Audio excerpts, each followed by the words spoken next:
Assalamualaikum warahmatullahi wabarakatuh. Perkenalkan, nama saya Revi Anggela Yolanda, NIM 2112111865, kelas 1B. Di sini saya akan membacakan PPT tugas Pancasila tentang teori kebenaran Pancasila sebagai dasar pengembangan ilmu.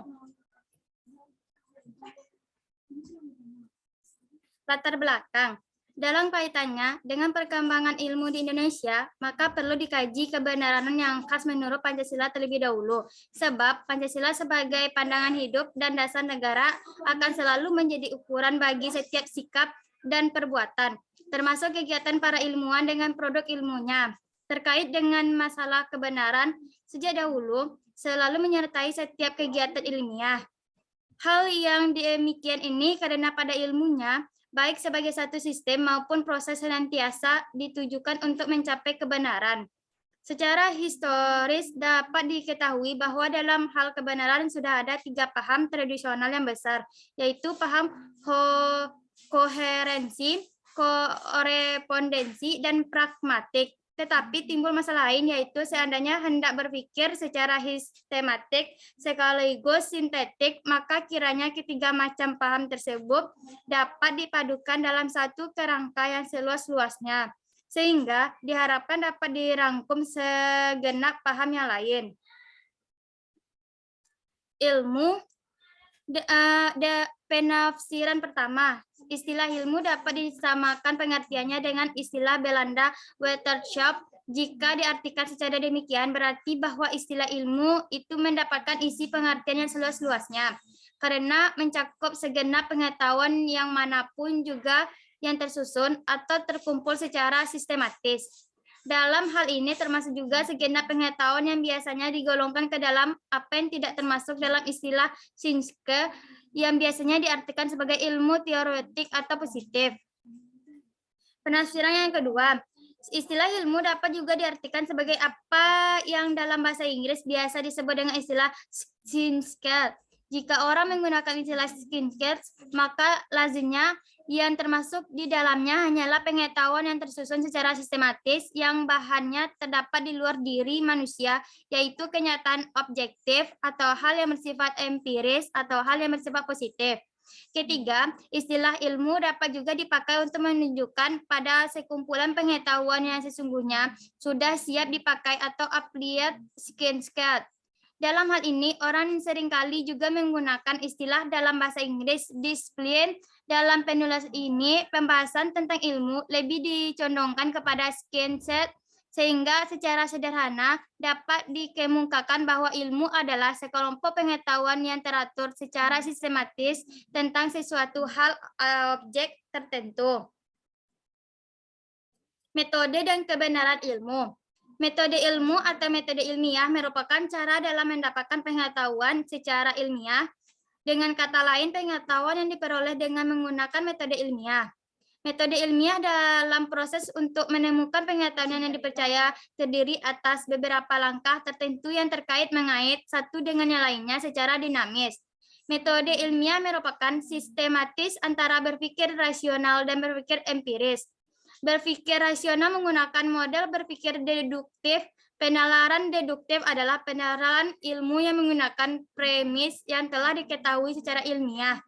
Maka kontradiksi dalam penalaran selanjutnya dapat dihindari atau bahkan dihilangkan. Ilmu akan harus memiliki konsistensi reliable. Penalaran induktif adalah penalaran yang berpangkal tolak dari premis yang bersifat individual atau proposisi atomik. Penalaran induktif ini bertolak dari premis yang khusus distensikan untuk diambil satu kesimpulan yang bersifat umum. Teori kebenaran Pancasila ada 3, yaitu teori koherensi, 2 teori korespondensi, 3 teori pragmatik. Kebenaran ilmu berdasarkan teori kebenaran Pancasila. Kelebihan ilmu diantaranya terletak pada pengetahuan yang tersusun secara logis dan sistematis serta telah teruji kebenarannya. Melalui beberapa langkah dalam metode keilmuan, dari perumusan masalah sampai penemuan teori ilmiah, ilmu berhasil menetapkan kebenaran ilmiah. Pada dasarnya, kebenaran dalam ilmu meliputi dua jenis teori kebenaran, yaitu koherensi dan korespondensi. Teori koherensi tampak dalam langkah metode ilmiah dari penentuan masalah, penetapan kerangka masalah, dan hipotesis. Teori korespondensi tampak dalam langkah metode ilmiah selanjutnya, yakni verifikasi hipotesis sampai pada teori ilmiah. Kesimpulannya, yaitu ilmu dengan metode ilmiahnya bertujuan untuk mencapai kebenaran. Karena yang berilmu itu manusia, maka kebenaran semata-mata tidak hanya murni memenuhi kriteria koherensi, korespondensi, dedukasi, pemikiran rasional, empiris saja. Tetapi kebenaran juga harus dikembalikan pada manusianya. Pengembangan ilmu di Indonesia juga harus dikembalikan pada manusia Indonesia, jati dari bangsa Indonesia. Teori kebenaran Pancasila menghendaki bahwa kebenaran ilmiah itu sekaligus memenuhi kebenaran koherensi, korespondensi, dan pragmatik. Ketiga, hal tersebut secara simultan saling melengkapi di dalam kerja ilmiah. Artinya, tidak menonjolkan atau mementingkan salah satunya. Untuk pengembangan ilmu di Indonesia, nilai kebenaran Pancasila harus dijadikan dasarnya. Bagi Pancasila, kebenaran ilmiah harus koherensi dengan nilai ketuhanan, kemanusiaan, persatuan, kerakyatan, dan keadilan. Harus kesesuaian dengan kenyataan dengan adanya Tuhan, manusia, satu, rakyat, dan adil.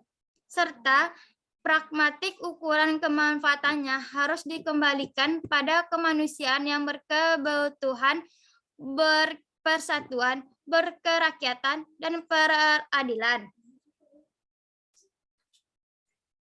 3. Contoh pengalaman Pancasila sebagai dasar ilmu pengetahuan. Sila 1, contohnya beribadah sesuai dengan agama dan kepercayaan masing-masing dengan sepenuh hati. 2, membina kerukunan antar umat beragama. 3, tidak mendiskriminasi agama atau kepercayaan tertentu. Sila kedua, 1, menolong teman, tetangga, atau orang lain sedang terkena musibah. 2, memberikan bantuan baik dana, pakaian, ataupun makanan kepada korban bencana alam. 3, tidak semena-mena terhadap orang lain. Sila ketiga, mengembangkan sikap cinta tanah air. 2, rela berkorban untuk kepentingan orang lain tanpa pamrih. 3, tidak menyebarkan berita yang tidak membuat permusuhan dan memecah belah satu bangsa. Sila keempat, mengutamakan musyawarah dan menyelesaikan permasalahan. 2, ikut memberikan suara dalam pemilu bagi yang sudah terdaftar dalam calon pemilih. 3, berani memberikan kritik dan saran kepada pemimpin jika ada yang salah. Sila kelima, tidak menuntut hak tanpa melaksanakan kewajibannya. 2, memberikan pertolongan kepada semua orang tanpa memilih kasih. 3, tidak menutupi kesalahan yang dilakukan temannya. Baiklah, hanya itu yang dapat saya sampaikan. Jika ada kesalahan, saya mohon maaf. Saya akhiri dengan wabillahi taufiq wal hidayah. Wassalamualaikum warahmatullahi wabarakatuh.